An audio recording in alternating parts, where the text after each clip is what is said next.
todas e a todos. Eu quero primeiramente agradecer em nome da área técnica e da Comissão de Orientação e Fiscalização do Conselho a possibilidade de participarmos desse evento aqui, né, e trazermos a nossa contribuição e as discussões que temos feito, enfim. Eu e o Henrico conversamos um pouco antes. Como eu vou fazer uma apresentação um pouco mais formal do Conselho, que me foi pedido, sobre as questões legais e documentos atuais, e depois o Henrico vai complementar com a especificidade do documento na área, e depois eu acho, né, presidente, que vai ser aberto para debate, para vocês colocarem as dúvidas, dificuldades, enfim, questionamentos que a gente sabe que nessa área, né, existem, e é importante que vocês compartilhem e busquem junto ao Conselho estas informações. Então, eu vou começar pelo que foi pedido bem de início, né? As pessoas que já têm um bom conhecimento sobre isso, né? Vou pedir licença, mas é importante a gente revisitar essas legislações, até porque, né, agora revendo aqui essa nota técnica que chegou, né, várias coisas já me ocorreram, né, que a gente poderia discutir, enfim, e tensionar aqui com relação a isso. Então é importante de que nós, psicólogos, né, obviamente estamos inseridos nos nossos espaços de trabalho, mas nos inserimos a partir de uma profissão regulamentada, não é? Então, quando os senhores estão lá nos seus espaços de trabalho, estão lá porque fizeram uma formação e, a partir dessa graduação, fizeram uma inscrição no Conselho, estão lá legitimados por um conhecimento profissional, técnico, legal e ético. Isso se inicia formalmente, a gente pode pensar, a partir de 62, né, quando há a regulamentação da profissão de psicólogo. Né, algumas profissões hoje, a gente vê, estão em trâmites, né, de regulamentação, outras foram regulamentadas há pouco tempo, né, se a gente pegar a medicina de 2013, né, nós somos de 62, né, a medicina é de 2013, sim. Né, então, para vocês verem como essas questões também históricas, elas são importantes. Né? Nós temos uma corporação há bem mais tempo, vamos dizer assim, regulamentada. Nós, muitas vezes, sofremos ainda para, né, que a gente tenha um espaço, uma posição, né, e uma manifestação frente a determinadas situações. Então, 62 a lei. Em 71, a criação dos conselhos, né, que é criado a partir de uma lei também, Lei 5.766. Né? É importante dizer isso, uma lei, apesar que a gente vive um momento no país que leis estranhas são feitas e elaboradas, né? Mas é uma lei e isso dá autoridade, tanto para quem está inscrito, quanto para os conselhos fazerem as discussões e fazerem discussões como estas, né? Para tensionar também os gestores de ambos os lados, vamos dizer, com relação ao que a psicologia, nesse momento histórico, tem a oferecer à sociedade. Né? Então, em 71, cria-se o Conselho Federal. Depois, em 74, os conselhos vão sendo, então, constituídos. O nosso aqui, o CRP 07, é chamado 07, porque ele é o 7º a ser criado naquela leva, né, a partir de 72. Então, a gente colocou aqui a lei. O que diz a nossa lei lá em 62? Né? Que o psicólogo deveria estar fazendo. Talvez os senhores nem se reconheçam aqui. Né? A psicologia avançou, obviamente, né, do ponto de vista teórico, metodológico, né, da ciência profissional, das técnicas, dos métodos, né, também dos questionamentos frente às demandas da sociedade. Né.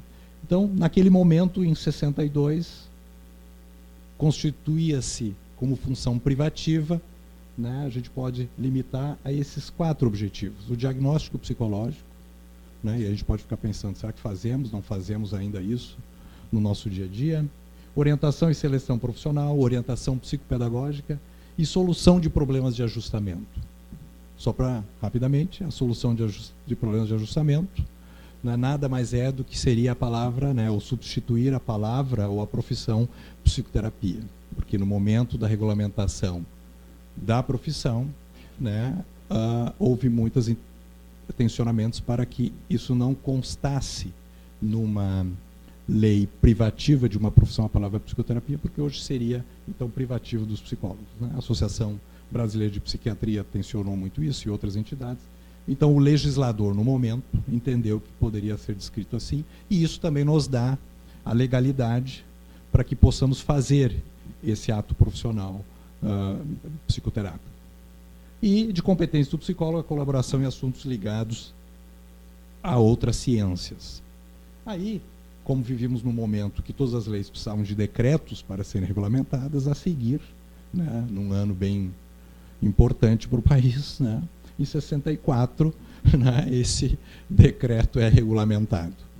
Ele vai dizer as mesmas coisas do que são funções do psicólogo, né, vejam os senhores, né, mas ele vai acrescentar outras, né, vamos dizer assim, atribuições, né, e possibilidades, já ampliando um pouco mais a atividade profissional do psicólogo. E eu destaquei ali, não sei se os senhores enxergam, o 6º, isso não é legislação da psicologia, isso é lei federal, tá?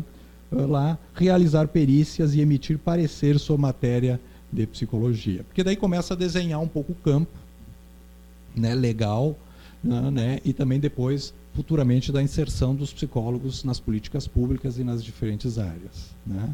Vocês imaginam que, nesse momento, o que se entendia de psicologia era, no máximo, aplicação de testes, avaliação de inteligência, um pouquinho de psicologia clínica no universo infantil, e a psicoterapia caminhava na chamada psicoterapia menor, porque a maior era de outras pessoas, né, naquele momento. Quem fazia a psicoterapia maior eram os psiquiatras, nós fazíamos a menor. Tá bem, era assim. Então, o que é o sistema conselhos? Né?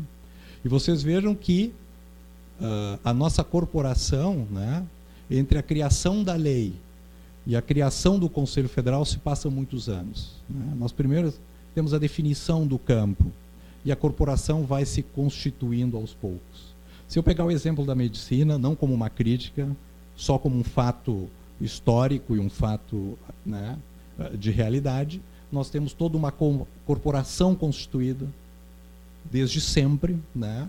E em 2013, né, a consolidação dos limites dessa profissão. E por isso todo aquele debate que os senhores devem ter participado, que o Conselho aqui intensamente, né, nós fizemos aquele debate, né, Cícera, na tua outra gestão, a gente fez intensamente por todo o Estado, etc.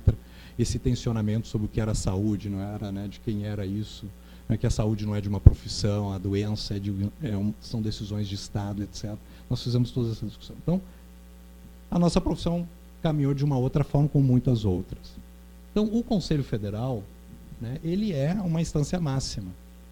E no ordenamento jurídico brasileiro, todas as profissões regulamentadas em lei seguem o mesmo, vamos dizer assim, o mesmo ordenamento. Tem uma sede central lá em Brasília, né, e vai se constituindo os regionais.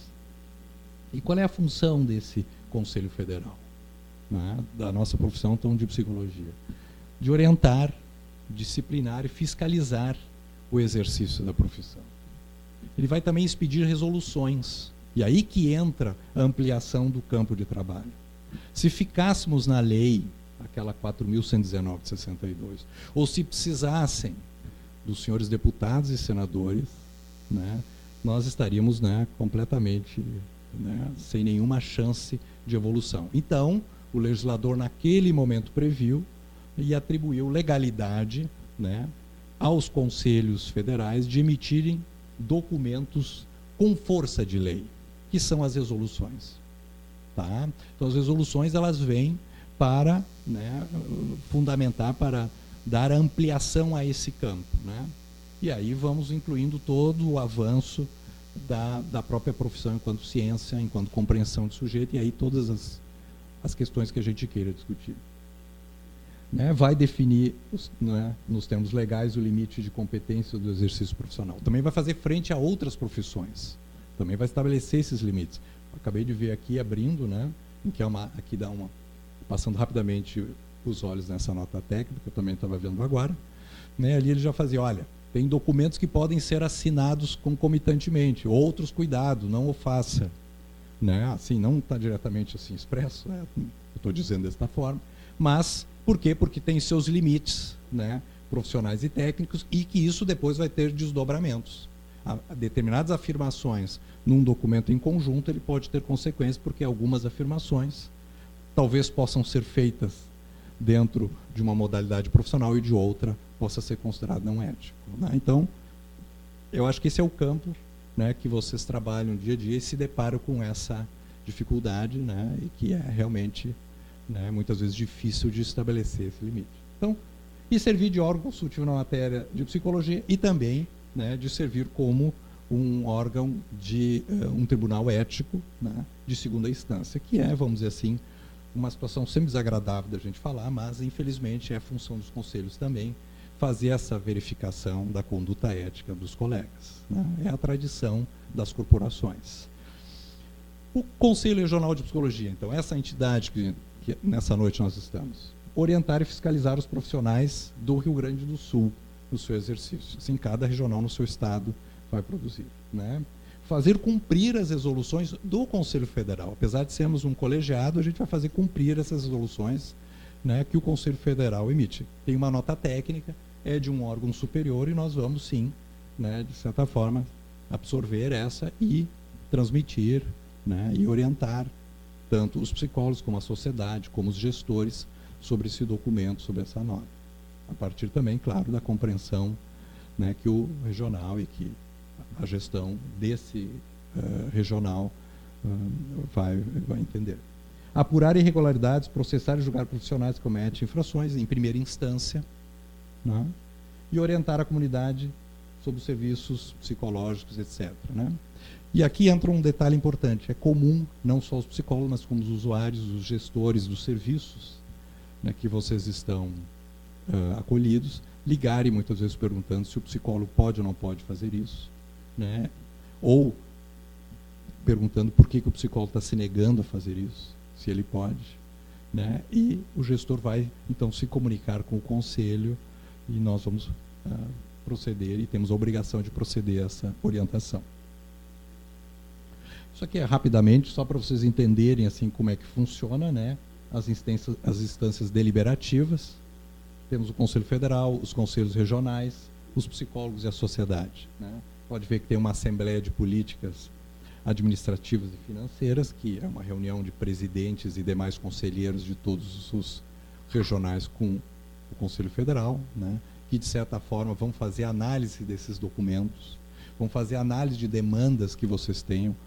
Por isso que eu acho que seria importante, se o presidente me permite, eu gostaria que vocês também sugerissem ao longo desse evento questões de tensionamento ou de dificuldades lá no trabalho de vocês, para que a gente possa, né, ter substancialidade, que a gente possa fundamentar isso e fazer, né, de certa forma, fazer proposições para que haja documentos mais específicos, né? Conversamos sobre isso antes, né? Às vezes os psicólogos nessa área, em determinado momento, né, houve a exigência de uma política nacional, mas não houve a instrumentalização dos técnicos e dos psicólogos, né? Então a gente acha que está caminhando para isso, etc. Então, esse é rapidamente, só para os senhores entenderem, né? Então, eu coloquei aqui os marcos legais, éticos e técnicos da profissão. Eu não vou entrar nisso, porque acho que não é assim, a gente pode depois discutir, mas a profissão ela vai se guiar principalmente por esses, vamos dizer assim, esses três, né, podemos dizer assim, três nortes que vão, de alguma forma. Os marcos legais, ética, a gente pode pegar a Constituição, lei que regulamenta a legislação, legislações orgânicas na área, enfim, estatutos, comitês, toda a legislação que trata de direitos. Os marcos éticos, todas as declarações, né, códigos de direito, discussões acumuladas nas comissões de ética de diferentes instâncias, né, os marcos técnicos, as resoluções do conselho, né, os parâmetros para atuação na política, técnicas de intervenção, os avanços da ciência relacionada, a definição de lei regulatória no campo profissional, a política nacional, se tem uma política nesse âmbito. Então, vai se construindo, né, esses pilares para que a gente possa sustentar não só uma intervenção, mas também um documento, etc. Então, só rapidamente, por exemplo, uma resolução do Conselho Federal de 2007, ela define método, técnica, método psicológico, diagnóstico, orientação, ela define isso. E aí a gente começa a entrar na especificidade de alguns documentos, né, e de algumas questões, muitas vezes, que são exigidas lá no espaço de trabalho e que muitas vezes, né, os termos ou as expressões ou a produção de um documento pode dar interpretação diferente. Né? Se me pede um documento e eu boto em cima laudo, como eu sou um psicólogo que estou firmando aquele documento, eu estou dizendo algo muito diferente de que se eu, né, intitulo como um outro. É uma formalidade, até porque nós, né, não vivemos e não trabalhamos isoladamente, nós trabalhamos dentro de uma sociedade organizada, judicializada, etc., que a gente sabe. Aqui, rapidamente, sobre o Código de Ética Profissional, né, a primeira edição é de 75, ele foi emprestado de uma associação, né, depois de 79, esse é o primeiro, de um acervo aqui que a gente descobriu num sebo, né, mas esse é o primeiro código, ele era pequenininho, vocês podem ver que ainda era ligado ao Ministério do Trabalho, né, e o último, claro, é o nosso azulzinho, agora é amarelinho, né, laranjinha, mas é o último aqui de 2005. Por que eu botei o código aqui? Porque ele é uma resolução do Conselho Federal. E ao ser uma resolução do Conselho Federal, ele é um documento, um diploma com força legal, que vocês vão poder, né, lá no dia a dia, no trabalho dos senhores, poder fazê-lo valer diante das diferentes instâncias. Claro, dentro de uma razoabilidade e dentro de uma fundamentação. Né? Não pode ser aquele profissional, como a gente muitas vezes aqui recebe, né, que diz, não posso falar porque é ético. Bom, a pessoa que está do outro lado diz, mas eu também tenho uma ética. De que ética nós estamos falando? Né? Uma ética geral, profissional. Então, assim, dentro de uma razoabilidade, dentro daqueles termos. Então, o Código de Ética, né, ele vai, de certa forma, ajudar o profissional no seu exercício e na reflexão do seu fazer. Nós não queremos que esse documento aqui seja um catecismo psicológico. Ele nem vai ser, né? Que a gente possa abrir e tem as respostas prontas. Pelo contrário, ele é um documento que te exige a reflexão. Por isso que ele não tem muitos artigos imperativos. Ele tem artigos mais abertos que fazem com que o psicólogo tenha que fazer a reflexão. Por quê? Porque são fatos únicos, né? Eles não são repetíveis. Então, o código ele vai fazer esse exercício. E vou dar um certo destaque para a letra B do primeiro artigo, e talvez essa seja uma boa maneira de fazer essa reflexão. Né? Que um dever fundamental nosso é assumir responsabilidades profissionais somente quando a gente está preparado. Teórica, técnica e pessoalmente. Teórica e técnica, até podemos, de certa forma, o conselho até pode fazer essa verificação. Agora, pessoal é pessoal. Né? Ninguém pode intervir nisso. Né? Talvez esse seja o artigo mais importante do Código, ao meu ver, porque ele, de certa forma, exige essa constante reflexão e aprimoramento sobre o seu fazer. Né? A gente precisa estar sempre se atualizando. Né? Não só do ponto de vista técnico, de conhecimento científico, mas também das discussões, da construção, vamos dizer, de entendimento que a própria profissão tem naquele momento, o histórico, etc. Vou passar mais aqui rapidamente, assim. Né? O psicólogo é vedado, então, para vocês verem.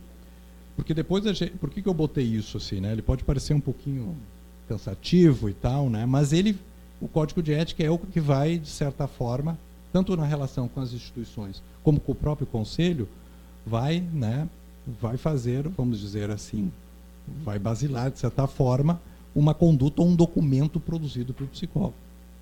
No momento que vocês assinarem um documento como psicólogos, não importa o espaço que vocês estejam, vocês produziram um documento psicológico. Ele pode até nem estar previsto, mas produzir um documento. E aonde, se ele não está previsto, aonde nós vamos fazer a verificação desse documento? No Código de Ética. Né? No primeiro momento, ele vai ser verificada a conduta ética. Né? Muitas vezes o psicólogo pode ter havido um engano técnico, né? E que o que vai ser analisado é a própria intenção, etc. do fato. Então, por exemplo, é vedado. Não é assim, pode de vez em quando. Né? Ou não sei. Ninguém pode, né, justificar-se que desconhecia uma legislação. É vedado né, emitir documentos sem fundamentação técnico-científica. Também é vedado interferir na validade desse documento. E aí vai, né? Ele vai sendo, aqui, esses artigos, ele é um pouco imperativo. Aí vai, ser perito, avaliador ou parecerista em situações nos quais seus vínculos pessoais ou profissionais, atuais ou anteriores, possam afetar a qualidade do trabalho. Aí agora tem, quando ele for requisitado a depor em juízo. Né? Tem aqui, atendimento de famílias, mas é uma situação de violência. Né? Por exemplo, para a realização de atendimento eventual de criança e adolescente, ou interdito, o psicólogo deverá obter. Então, esse código ele vai, de certa forma, né, ele vai dando algumas linhas, né, de conduta e de decisão profissional no seu dia a dia. Vai contemplar, não vai contemplar tudo. Né? Obviamente que não. E graças a Deus que não. Porque um código ele tem que ser orgânico, ele tem que estar sempre nesse tensionamento com a categoria e com o momento, né, para que a gente possa ampliar, né, e que possa fortalecer essa questão. Infelizmente, nós ainda temos que nos guiar por artigos. O ideal era que a gente pudesse ficar só nos princípios fundamentais, mas ainda vai ter alguns artigos assim mais imperativos.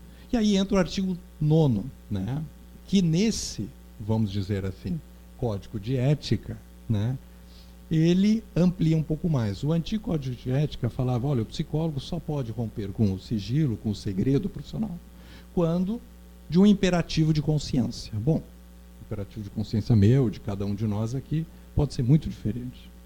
Então, né, naquele momento, o grupo que faz a redação desse código de ética pensou que é dever do psicólogo respeitar o sigilo profissional, a fim de proteger.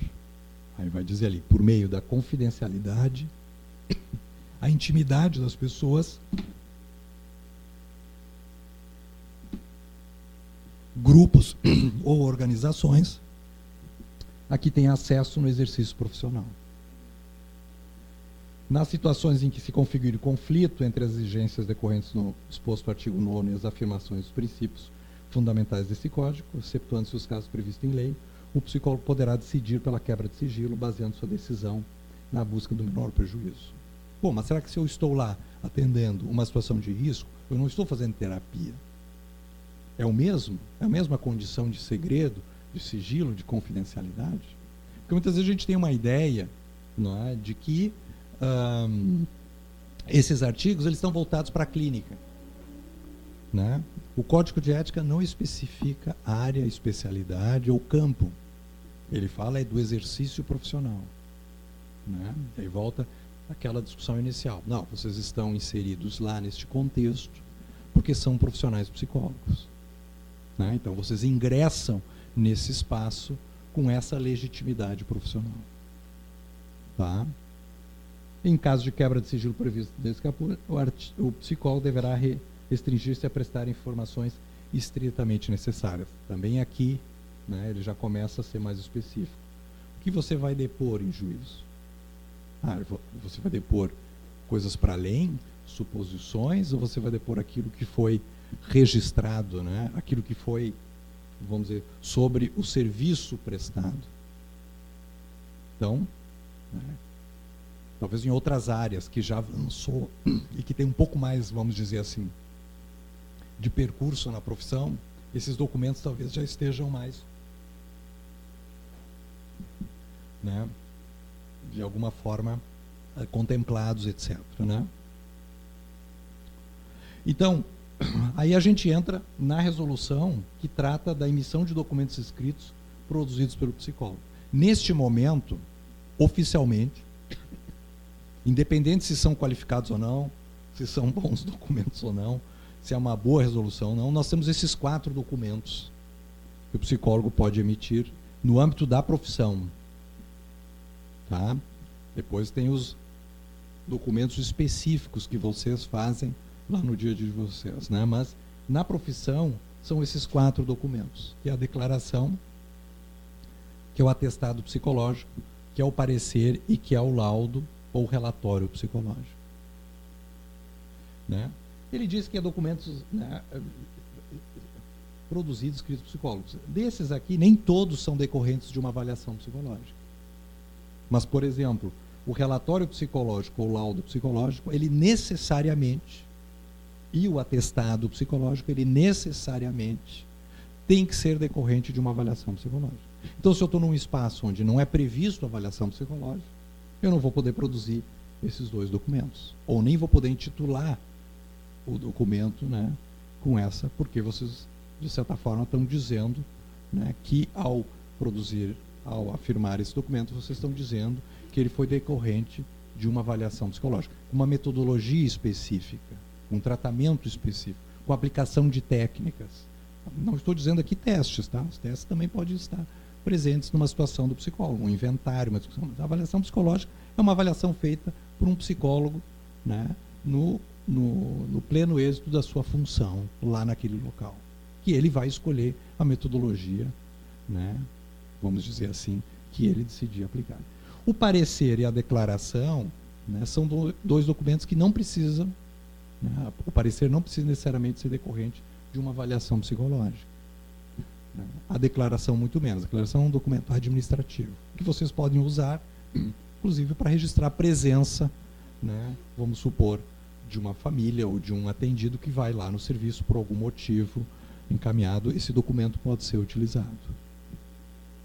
O parecer é uma matéria focal em psicologia. Eu vejo que aqui também há uma referência sobre o parecer, que provavelmente o Henrique vai depois aprofundar, específico de como utilizar nesse espaço. Mas essa é muitas vezes um documento muito, né, exigido e muito, vamos dizer assim, de certa forma, solicitado a vocês, por exemplo, do judiciário. Muitas vezes o judiciário encaminha, não a demanda de vocês, né, mas chega a demanda encaminhada pelo judiciário para que vocês façam, por exemplo, uma determinada avaliação. Aconteceu tal fato, não aconteceu, essa criança precisa ficar ou não com essa família, não é? Há a possibilidade de adoção ou não, houve abuso ou não, é o abusador ou não, essa criança foi abusada, etc. Né? São documentos que, vamos dizer assim, o judiciário, como um todo, Ministério Público, Polícia, etc., né, vai se utilizar de um conhecimento específico, né, para tentar responder uma questão. Né? E muitas vezes o psicólogo fica numa situação de produção de prova, né, que é uma situação muito delicada e discutível, etc. Né? Então, o parecer é um documento focal. Ele não precisa necessariamente ser decorrente de uma avaliação psicológica. Claro que, em última tese, qualquer avaliação feita por um psicólogo é uma avaliação psicológica, né? Mas não nos termos formais, né, de passos formais que precisa ter, etc., as etapas previstas. Então, definir os limites do que a psicologia, enquanto ciência e profissão, tem possibilidade de atender. Nem tudo nós vamos poder atender, nem tudo que nos é pedido, ou nem tudo que é delegado, né, ou que, de certa forma, até fantasiosamente, né, é pensado que é possível ser respondido por meio da profissão. Muitas vezes o que a gente vê é os psicólogos, né, que são levados a responder a determinados questionamentos, né, e muitas vezes acabam, por estarem firmando o documento, legitimando falas que não são obrigatoriamente decorrentes de uma produção de conhecimento ou de uma especificidade da própria psicologia em atender aqui. Né? Às vezes o psicólogo não se dá conta, ele está simplesmente reproduzindo a fala ou a afirmação de uma outra situação. Então, muito cuidado com isso. Decisão quanto à necessidade e possibilidade de emissão de documentos. Também, que tipo de documentos vocês devem emitir? Que tipo de documentos vocês devem firmar em conjunto? Não é? Determinadas situações, principalmente em atendimento, por exemplo, de crianças, etc. Nós tivemos aqui uma situação há bastante tempo, né, em que o psicólogo assinou junto com a equipe técnica, né, e esse documento circulou até que a família teve acesso e ele ficou muito incomodado e questionou perante os conselhos profissionais, daqueles profissionais que haviam assinado, a legalidade daquele documento. E haviam afirmações muito sérias com relação àquele indivíduo, que provavelmente o psicólogo não o fez e a própria ciência psicológica não teria. Mas a outra profissão disse que podia, mas ele assinava junto. Então não tinha como triar aquela informação. Né? Era um documento único. Essa é uma outra questão que muitas vezes também a gente se depara com isso. Quando de avaliação de criança ou adolescentes vítima, identificar e fundamentar os indícios. Trabalho voltado à avaliação do sofrimento, né? E não a identificação de autoria. Às vezes o psicólogo se confunde ou é exigido a fazer isso, né? O suspeito, o suposto abusador, violador, etc. Como se a gente pudesse, né, ao avaliar aquele indivíduo, produzir, né, ou saber este fato, né? Assim como não cabe ao trabalho do psicólogo a mera descrição ou reprodução de falas, que eu já disse antes, né? Às vezes a gente vê documentos em que o psicólogo simplesmente reproduziu a fala de alguém, né? Claro que eu estou dizendo aqui, de novo, num documento especificamente técnico e geral da profissão, que pode estar aplicado lá no ambiente de vocês, né? Mas que pode também estar aplicado em outras áreas, né? Claro que a gente sabe que lá alguns documentos, né, específicos, né, que vocês vão produzir, que o Henrique vai dizer, por exemplo, aqueles relatórios de acompanhamento sociofamiliar, que aí vai ter né, vocês também vão poder dizer algumas coisas que as próprias famílias trazem, obviamente, mas tendo um cuidado disso, né, que uma coisa é reproduzir num documento que tenha, vamos dizer assim, a fundamentação de ser um relato do que foi dito, diferentemente da produção de um documento em que ele é uma conclusão técnica. Essa é a diferença que vocês, né, que o psicólogo tem que estar atento.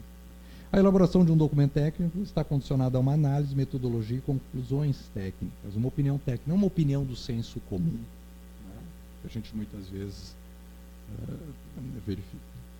Então, com o compartilhamento de informações, né, muito atento a isso. Quem demanda esse documento, quem está pedindo esse documento, tem autoridade para fazê-lo, né, que vamos dizer assim, que fins ele vai dar esse documento, que encaminhamento. Claro que a gente sabe que aqui dentro tem documentos específicos, né, mas muito atento, muitas vezes, né, a gente sabe que vocês, na área que estão, são muito mais demandados pelo judiciário do que muitas vezes por outras secretarias ou por outros espaços de rede dentro do município que vocês trabalham. Então, o próprio Ministério, o Judiciário, usa os psicólogos, né, da rede para